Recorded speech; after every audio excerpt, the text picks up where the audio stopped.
भाभी बोली जाओ पहले दरवाजा बंद करके आओ तब हम करेंगे, नहीं तो कोई आ जाएगा। आज मैं एक रोमांटिक कहानी लेकर आया हूँ जिसे सुनकर आपको मजा ही आ जाएगा। करीब 3 महीने पहले की बात है, मैं अपनी भाभी के यहाँ गर्मी की छुट्टियाँ बिताने गया था। मेरी भाभी अपने माँ के साथ रहती है। उनके पति यानी मेरे भाई जी वह ज्यादातर अपने काम के सिलसिले में घर से बाहर रहते हैं। भाभी की शादी को अभी कुछ ही महीने हुए थे और उनको अभी तक वह सब नहीं मिल पाया था जो शादी के बाद सबको चाहिए होता है।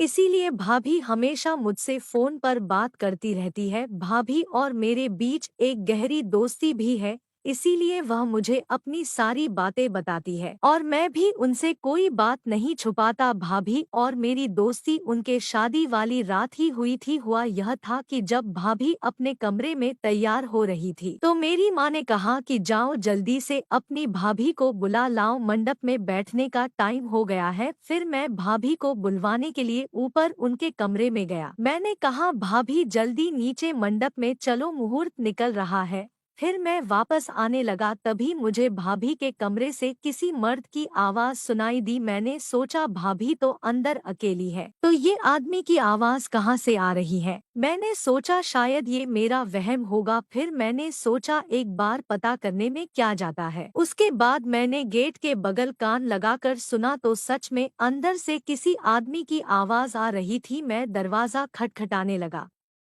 कुछ देर बाद भाभी दरवाजा खोली। मैंने कहा भाभी अंदर तुम्हारे साथ आदमी कौन था? तो वो बोली कोई तो नहीं। मैंने कहा तुम झूठ बोल रही हो, फिर मैं मम्मी से बता दूंगा। तभी भाभी बोली रुको श्याम, अगर तुम ये बात किसी को नहीं बताओगे तो मैं तुम्हारे साथ सब करूंगी। भाभी की बात सुनकर मैं पिघल गया और मान गया। मैंने कहा ठीक है, मैं किसी को नहीं बताऊंगा। फिर भाभी बोली ठीक है, मेरी शादी होने दो। मैंने कहा ठीक है, मैं किसी को नहीं बताऊंगा, लेकिन मुझे अपना नंबर दे दो ताकि मैं तुमसे बात करता रहूंगा। भाई लोग, मेरी भाभी बहुत खूबसूरत थी, वो किसी हीरोइन से कम नहीं थी। मेरा शुरू से ही उनके साथ करने का मन करता था, लेकिन मैंने यह बात कभी उनको पता नहीं चलने दी। भाभी की शादी हो गई। कुछ दिनों के बाद वो अपने घर चली गई। मैंने अगले दिन भाभी को फोन किया और भाभी क्या कर रही हो? तो भाभी बोली कुछ नहीं, बस अकेले कमरे में सो रही हूँ। मैंने कहा अकेले अकेले क्यों भैया कहाँ गए? तो भाभी बोली क्या बताऊं यार, मेरी गलत शादी हो गई। मैंने कहा क्या भाभी, अब 2 दिन भी नहीं हुए तुम्हारी शादी को और तुम अब से पछताने लगी हो? वो बोली वो इतने बेकार आदमी है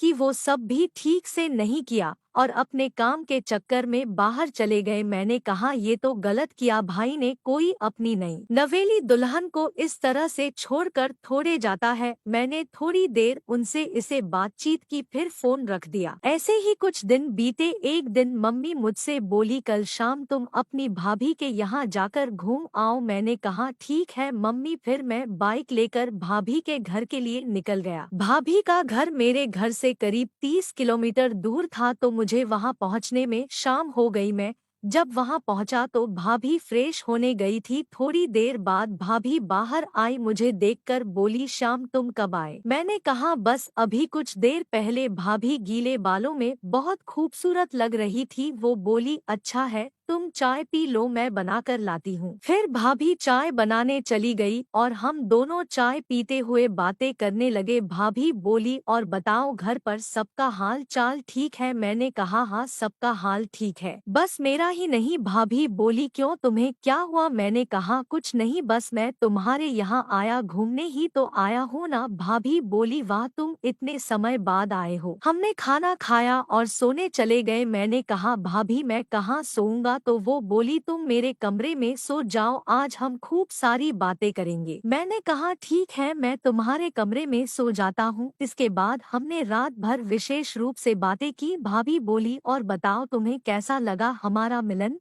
मैंने कहा बहुत अच्छा लगा, तुम बहुत अच्छी हो। कुछ देर बात करने के बाद हम दोनों एक दूसरे में खोने लगे। उन्होंने कहा क्या सोच रहे हो? मैंने कहा कुछ नहीं, बस करने का मन हो रहा है। उसके बाद मैंने उनको कई बार खुश किया। भाभी ने कहा आज मुझे तुमने वो खुशी दी है जो मुझे कभी नहीं मिली। तब से मेरा जब भी करने का मन करता तो मैं भाभी के घर चला जाता था और वहाँ हम दोनों खूब मजे करते।